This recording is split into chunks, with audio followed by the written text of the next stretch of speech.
আসসালামু আলাইকুম রহমতুল্লাহ। ডিপ স্টেটের খেলা এশিয়া মহাদেশের অধিকাংশ দেশেই খেলা শেষ।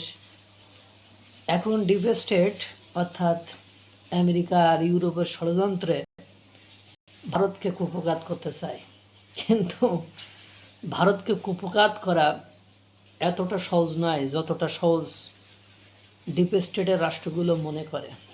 ভারত তার বিশ্বস্ত জনগণ নিয়ে, তার বিশ্বস্ত কর্মচারী নিয়ে, তার বিশ্বস্ত দক্ষ জনশক্তি নিয়ে সামনের দিকে এগিয়ে যাচ্ছে। ভারতের গোয়েন্দা সংস্থা এক খেলা খেলে দিল, 7 জনকে গ্রেপ্তার করলো। আপনারা জানেন এই মুহূর্তে ইরান ও আমেরিকা যুদ্ধের মাঝেই ভারত থেকে এবার যে খবর এলো তা সকলকে অবাক করে দিতে পারে। গতকালকে ভারতে গ্রেপ্তার করা হয়েছে 6 ইউক্রেনিয়ান নাগরিক এবং 1 মার্কিন নাগরিককে। এবং অজিত দোভালের দপ্তর অর্থাৎ ভারতের গোয়েন্দা সংস্থা এই 7 বিদেশি নাগরিককে কেন হঠাৎ করে ভারত থেকে অ্যারেস্ট করলো। ভারতকে নিয়ে, স্পেশালি নর্থ ইস্টকে নিয়ে, মণিপুরকে নিয়ে, মিজোরামকে নিয়ে ডিপ স্টেটের চক্রান্ত, বিদেশি শক্তিদের চক্রান্ত কিন্তু গ্র্যাজুয়ালি বাড়তে শুরু করেছে। এবং ভারতের গোয়েন্দারা এক্ষেত্রে দুর্ধর্ষ এক অভিযান করেছেন এবং এতে আমেরিকা এবং ইউক্রেনের মতো রাষ্ট্র অর্থাৎ পশ্চিমা কিন্তু কার্যত নড়ে গেছে। গতকালকে NIA অর্থাৎ ন্যাশনাল ইনভেস্টিগেশন এজেন্সি 7 বিদেশি পর্যটককে গ্রেপ্তার করেছে। এই 7 জনের মধ্যে 6 জন ইউক্রেনিয়ান এবং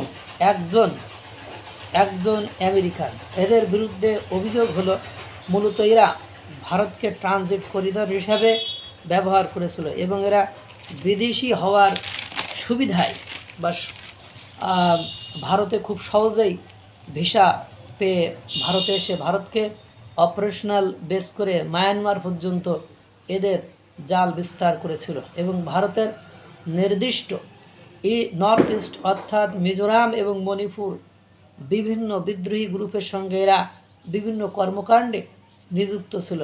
এদের কাছে অস্ত্র তুলে দেওয়া এবং সেই অস্ত্র মায়ানমারের বিদ্রোহী গ্রুপ পর্যন্ত পৌঁছে দেওয়া, মানে সামগ্রিকভাবে ভারতকে কেন্দ্র করে নর্থ ইস্টকে এবং মায়ানমারকে উত্তপ্ত করার, অশান্ত করার পরিকল্পনা এই বিদেশি নাগরিকরা করেছে, যা অত্যন্ত ভয়াবহ, হরিবল একটা টেন্ডেন্সি। ভারতের বিরোধী রাজনৈতিক দলগুলো বারবারই বলেন যে মণিপুর কেন জ্বলছে, কেন নর্থ ইস্ট এই রকম আন্দোলিত, কেন ভারতের সরকার কোনো ব্যবস্থা নিচ্ছে না। এই মণিপুর, এই মিজোরামের বিদ্রোহী গ্রুপগুলোর হাতে দিনের পর দিন বিদেশি অস্ত্র তুলে দিচ্ছে পশ্চিমা বিশ্ব। দিনের পর দিন এদেরকে বিভিন্ন রকম সাহায্য সহযোগিতা করছে পশ্চিমা বিশ্ব। কখনো নন অর্গানাইজ NGO মারফত, কখনো ধর্ম পরিবর্তনের নাম করে নর্থ ইস্টকে উত্তপ্ত করা হচ্ছে। ফলে এটি একটা আন্তর্জাতিক ষড়যন্ত্র। ভারত সরকার অ্যাক্টিভলি এগুলো মোকাবেলা করার চেষ্টা করেছে বলেই 7 জন বিদেশি জঙ্গি গ্রেপ্তার হয়েছে। এদের বিপক্ষে UFE এর যে কোনো 16 ধারা লাগু করা হয়েছে। এরা মূলত লজিস্টিক, ট্রেনিং, টেকনোলজিক্যাল সাপোর্ট ভারতের নর্থ ইস্টের একাধিক বিদ্রোহী গ্রুপকে এবং মায়ানমারের বিদ্রোহী গ্রুপকে কিন্তু দিচ্ছিল।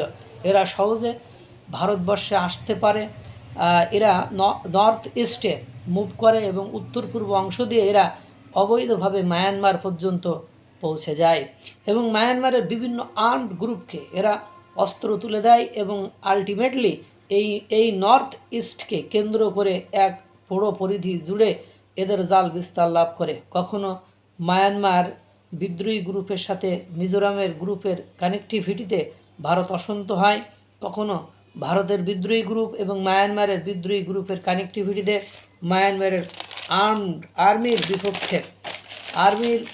বিপক্ষে এরা যুদ্ধ ঘোষণা করে। অর্থাৎ সব মিলিয়ে এক বৃহৎ আন্তর্জাতিক চক্রান্ত, যা ভারতের গোয়েন্দা সংস্থা কিন্তু সমূলে উৎপাটন করার চেষ্টা করেছে বা চেষ্টা, এবং এই একথাই বলি, দেখেন আপনি ভারত আর সেই জায়গায় নেই। আমেরিকাকে যেমন কেউ টলাতে পারতেছে না, আমেরিকার ভেতরে ঢুকে কেউ আমেরিকাকে অশান্ত করার চেষ্টা করে ব্যর্থ হচ্ছে বারবার, ঠিক তেমনি আপনি ভারতের সাথে পারবেন না। আপনি ডিপ স্টেটের খেলা খেলেন আর যাই খেলেন না কেন, ভারতের কাছে আপনি ধরাশায়ী হবেন। সুতরাং ভারতের সাথে বন্ধুত্বর হাত বাড়ায় দিলে আমেরিকা এবং ইউরোপ তারা বেঁচে যাবে। নতুবা দেখবেন এই যে মার্কিন যুক্তরাষ্ট্র অর্থাৎ ডোনাল্ড ট্রাম্পের রাষ্ট্রটি আমেরিকা যখন ইসরায়েলের সাথে ইসরায়েলের যুদ্ধ হচ্ছে বা আমেরিকা ওই যুদ্ধে ইনভলভ আছে, তখন কিন্তু ভারতের দ্বারস্থ তোমাকে হতে হয়েছে। সুতরাং ভাবিয়া করিও কাজ, করিয়া ভাবিও না, ভারতের পিছনে লাগিয়ে নিজের পাছাটার মেরে দিও না। আল্লাহ তাআলা সকলকে ভালো রাখুক, সুস্থ রাখুক। আসসালামু আলাইকুম ওয়া রাহমাতুল্লাহ।